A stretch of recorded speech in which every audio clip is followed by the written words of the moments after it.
नमस्कार। बाजार हो गए बंद और पूरा एक्शन लेकर हम हाजिर हैं मार्केट टॉप 20 में। नमस्कार, आपके साथ मैं हूं नेहा आनंद। शुरुआत करते हैं इस वक्त के मार्केट अपडेट के साथ। तो बाजार में आज बिकवाली ही हावी रही। लाल निशान पे सेंसेक्स निफ्टी को आज हमने दिन की क्लोजिंग करते हुए देखा है। सेंसेक्स पर नजर डालें तो 125 अंकों की गिरावट यहां पर देखने को मिली है। निफ्टी भी हमने देखा है तकरीबन 35 अंकों की कमजोरी लेकर बंद हुआ है। तो लाल निशान में दोनों ही इंडाइसेस 10,800 के लेवल को बस निफ्टी ने आज होल्ड करके रखा है। वीकली एक्सपायरी के दिन निफ्टी बैंक में भी आज गिरावट ही देखने को मिली। 200 अंक इसने गंवाए हैं। 27,500 के पास हमने इसमें क्लोजिंग देखी। हालांकि मिड कैप इंडाइसेस जहां पर 2 ट्रेडिंग सेशन से थोड़ा खराब प्रदर्शन दिख रहा था, कमजोर प्रदर्शन था, वहां पर आज हमने मजबूती देखी। 70 अंक जोड़कर आज निफ्टी मिड कैप बंद हुआ है। एक नजर टॉप परफॉर्मर्स पर डाल लेते हैं। उससे पहले टॉप लूजर्स पर नजर डाल लेते, क्योंकि आज बाजार में प्रेशर था। तो HPCL ज्यादा टूटता दिखा, 2.5% की कमजोरी वहां। इंडसइंड बैंक, भारती इंफ्राटेल, ग्रासिम यहां पर भी 2 से 2.5% तक की कमजोरी देखने को मिली है। लेकिन इस कमजोर मार्केट में कुछ चढ़ने वाले भी पॉकेट्स रहे हैं। इसमें टाइटन शुमार रहा, 1.5% ऊपर बंद होने में कामयाब रहा। टाटा मोटर्स, आयशर मोटर्स, गेल ये भी कुछ हल्की बढ़त लेकर 1 से 1.5% ऊपर बंद होने में कामयाब रहे हैं। वहीं अगर रुपए पर नजर डाली जाए तो कारोबार की शुरुआत से ही हमने देखा था कि एक छोटे दायरे का ट्रेड था, और उसके बाद जैसे जैसे कच्चा तेल जिस तरह से स्ट्रेंथन हुआ था, उसके बाद हमने यहाँ पर कमजोरी ही देखी। अभी भी देखिए एक फ्लैटिश सा छोटे दायरे का ट्रेड है, कमजोरी हावी, क्योंकि डॉलर इंडेक्स भी यहाँ से स्ट्रेंथन हुआ है। $1 की कीमत 70 रुपए 52 पैसे के करीब यहाँ पर ट्रेड कर रही है। काफी वॉलेटाइल सेशन देखने को मिल रहा है, और ये साल भी उसी वॉलेटिलिटी से भरा दिखाई दे रहा है। तो कुवर्जी ग्रुप की रिकमेंडेशन है कि USD INR जनवरी कॉन्ट्रैक्ट 70 रुपए 74 पैसे के पास मिले तो सेल करके चलिए। $1 फिर से 70 रुपए 48 पैसे का स्तर छूता दिखेगा, यानी कि 70.48 नीचे और 70.75 ऊपर। ये एक रेंज है जो फिलहाल रुपए में दिखाई दे रही है।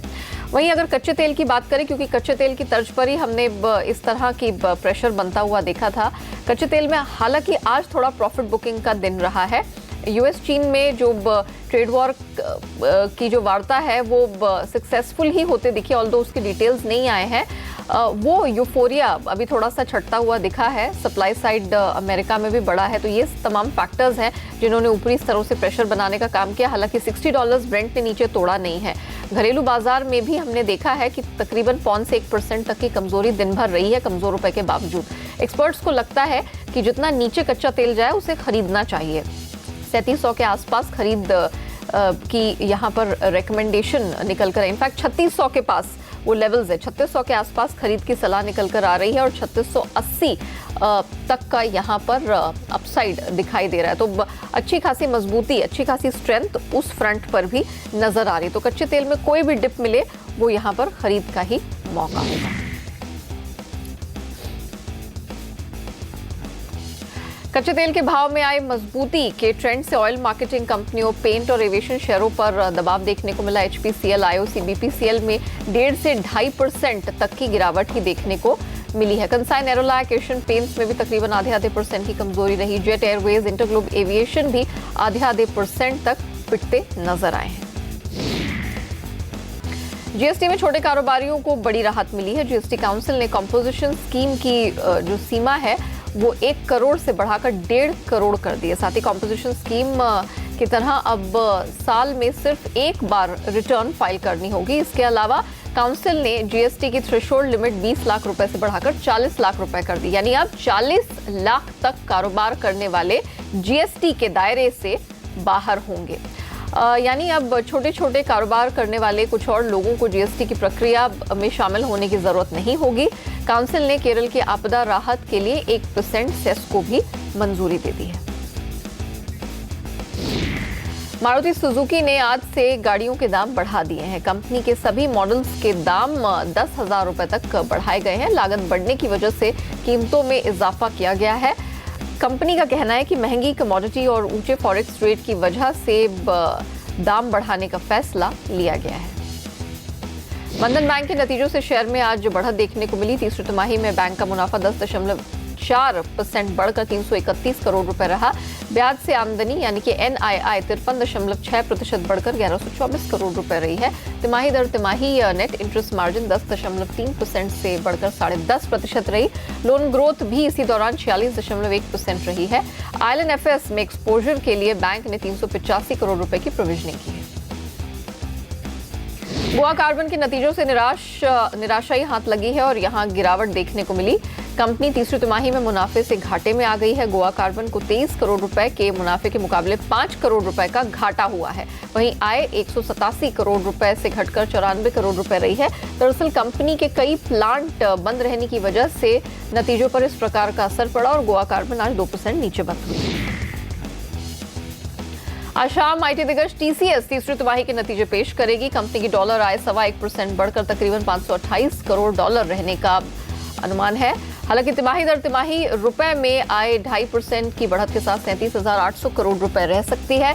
कंपनी के मार्जिन में हल्के सुधार की उम्मीद है। मुनाफा भी 4.25% के उछाल के साथ 8,200 करोड़ रुपए के करीब रहने का अनुमान है। इन्फोसिस कल अपने तिमाही नतीजे पेश करने जा रही है। साथ ही कंपनी बायबैक और स्पेशल डिविडेंड पर भी विचार कर सकती है। तीसरी तिमाही में इन्फोसिस की डॉलर आय 2.5% की बढ़त के साथ 295 करोड़ रह सकती है। तिमाही दर तिमाही मुनाफे में मामूली बढ़त की उम्मीद है, लेकिन एबिट मार्जिन पर हल्के दबाव के साथ 23.6% रहने का अनुमान है। चुनाव से पहले सरकार लगातार GST की दरों में कटौती कर रही है, लेकिन कंपनियां कॉर्पोरेट इनकम टैक्स की ऊंची दरों से परेशान हैं। CNBC आवाज की 14वीं वर्षगांठ के मौके पर हमसे खास बातचीत में आदि गोदरेज ने कहा कि टैक्स ज्यादा होने से कंपनियों को नुकसान हुआ है।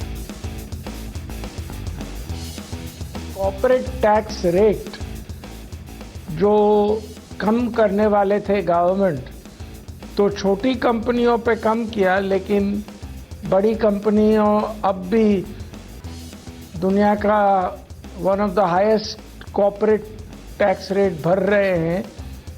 चाइना से इंडिया की कंपनियां बहुत ज़्यादा कॉर्पोरेट टैक्स पे कर रही है। वो नीचे नहीं लाने से मुझे लगता है कि इंडिया की कंपेटिटिवनेस पे इफेक्ट आया है।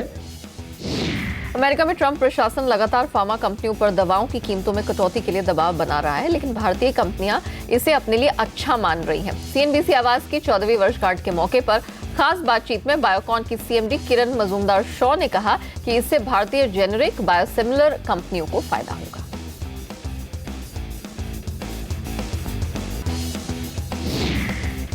SBI ने QIP के लिए मर्चेंट बैंकर नियुक्त कर दिए हैं। Bank of America, CLSA, HSBC, SBI cap और कोटक को मर्चेंट बैंकर नियुक्त किया गया है। आपको बता दें कि SBI की QIP के जरिए 20,000 करोड़ रुपए जुटाने की योजना है। हालांकि QIP कब आएगा, इस पर फिलहाल कोई फैसला नहीं हुआ है। कमोडिटी मार्केट पर नजर डालते हैं। सोने चांदी की कीमतों में अच्छी खासी तेजी दिखी है। घरेलू बाजार में सोना 32,000 के पार 2.5 महीने की ऊंचाई पर ट्रेड कर रहा है। अंतर्राष्ट्रीय बाजारों में जो हमने 7 महीने के हाईस पर ट्रेड देखा है, ये उसी का नतीजा है। हालांकि डॉलर इंडेक्स में जो स्ट्रेंथ आई है, उसके बाद अब हम देख रहे हैं ऊपरी स्तरों से हल्का प्रेशर बन रहा है, लेकिन कमजोर रुपए का सपोर्ट घरेलू बाजार को अब भी मिला हुआ है।